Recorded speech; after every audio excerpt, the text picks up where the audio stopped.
Dans Rétroaction, vous allez retrouver le concept de groupe et équipe. C'est les mêmes fonctionnalités que vous allez retrouver aux deux endroits. Fait, tout dépendant de la discipline que vous gérez, vous pouvez créer des groupes et ou des équipes. C'est à vous de décider. Ça dépend du vocabulaire que vous utilisez. Si vous dites, ah, OK, le groupe ci, le groupe ça, ben, vous faites des groupes. Si, par exemple, moi, je suis un OSA qui gère du hockey, ben, je vais sûrement vouloir créer des équipes. Ça va être plus fluide, ça va être plus facile à gérer. Par exemple, si je clique sur groupe ici, je vois que j'ai déjà créé deux groupes. Ensuite, au début de l'année scolaire, lorsque l'école va importer les élèves et puis ils vont atterrir dans votre compte, fait que si je vais dans membres ici, c'est tous des membres qui ont été importés via le réseau de l'école, je n'ai pas eu besoin de m'en occuper, mais ça va créer automatiquement aussi un groupe avec le nom de l'école, le nom du réseau et puis le logo de l'école. Fait qu'ici, j'ai fait un exemple où, par exemple, mon OSA reçoit des élèves de deux écoles différentes. Fait que j'ai 14 élèves provenant de l'école A, puis j'ai eu 6 élèves aussi provenant de l'école B. Fait que ça, c'est beau. Fait que c'est ce qui est créé par défaut.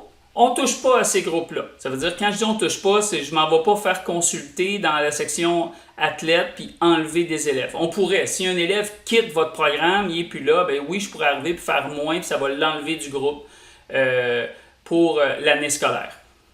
Mais par exemple, quand on parle de votre quotidien, si moi, OK, c'est simple, j'ai un groupe, c'est mes élèves de l'école, puis c'est ça que je gère à chaque jour, j'ai un seul groupe, puis je vais prendre les présences de ce groupe-là, c'est parfait. Cependant, si par exemple, moi, ben non, je reçois des élèves de l'école A, de l'école B, mais dans mon quotidien, ce monde-là, ils sont ensemble. Puis j'ai aussi un groupe de débutants, puis un groupe d'avancés. Ben, dans mon horaire, là, c'est peut-être tel entraîneur qui s'occupe du groupe de débutants, tel autre entraîneur qui s'occupe du groupe avancé. Ben, c'est là pour ça, les groupes. Fait que je vais vous montrer comment on peut faire. Fait que je pourrais me créer, par exemple, un groupe débutant. Puis je vais faire dupliquer, puis je vais l'appeler, mettons, un groupe pour les athlètes avancés. Je pourrais faire ça. Je pourrais mettre des catégories si je voulais. Vous avez juste à regarder la vidéo sur les catégories, mais je pourrais faire ça.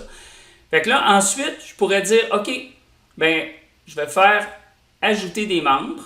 Je vais mettre des membres dans mon groupe débutant. Puis je vais faire rechercher des membres. Je pourrais aller les chercher dans un groupe. Je pourrais dire, va me chercher ça dans mon groupe. On va le faire, tiens, dans l'école A, suivant. Puis je pourrais dire, OK, mes débutants, je les sais, c'est lui, puis lui. On va faire sauvegarder. Le système vous dit, est-ce que vous voulez envoyer un courriel à ces personnes-là pour les informer? Je vais dire non. Moi, je suis en train de préparer mes trucs, c'est correct.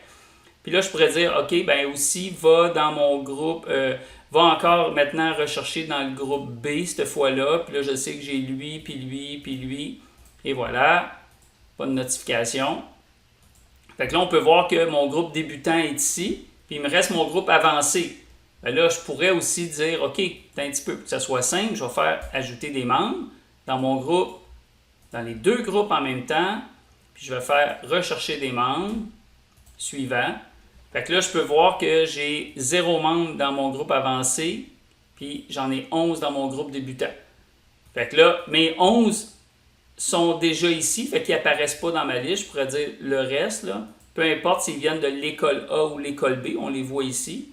Ben, je pourrais dire ajoute-les dans mon groupe là, sauvegarder, et voilà. Fait que là, mes 20 athlètes ont été redistribués dans le groupe avancé et groupe débutant.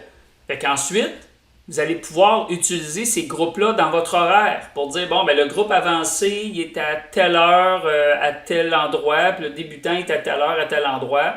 C'est comme ça que vous allez pouvoir gérer votre horaire. Fait que vous n'avez même plus besoin de vous soucier de ces groupes-là.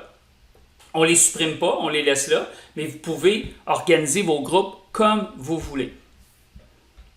C'est bon? Fait que je vais vous montrer plus tard dans une autre vidéo comment on ajoute les groupes à l'activité pour maintenant créer l'horaire. Mais dernier point, ici, quand on crée vos groupes, ben après ça, ça vous permet de cliquer dessus, d'envoyer des messages, puis faire différents trucs, puis communiquer avec les différents membres de chaque groupe, peu importe de quelle école ils proviennent. C'est bon? Bonne journée!